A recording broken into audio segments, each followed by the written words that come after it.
Saan ba napili nyo para doon para makapasok magkaroon ng chance makapasok doon sa Grand Finals?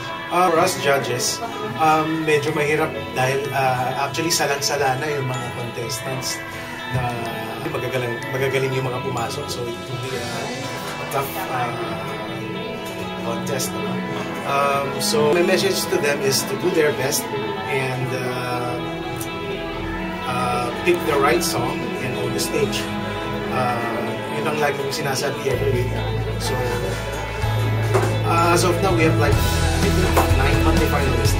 So out of 9, dalawa lang yung papasok sa Grand Finals. So the rest, kailangan naman sa finals. Sa dalawang papasok na ngayon, sa dalawang mapipili na yung mga judges, hindi na kailangan.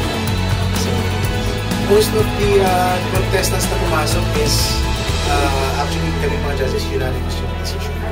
So I think we're have the same ideas regarding judging. Alright, Derby, thank you very much. Nagulat talaga ako.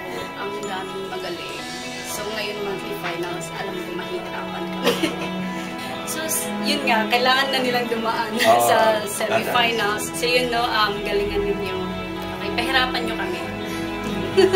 What can you say about the whole competition? Actually, very exciting. It's really very exciting that we come to this point. But unfortunately, yun kami kasi may mga subsidy.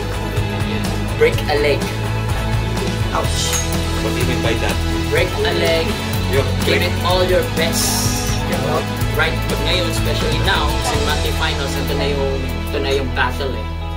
Ito na yung battle going to the thing. It's not, it's anybody's game right now. So who do you think the top two are?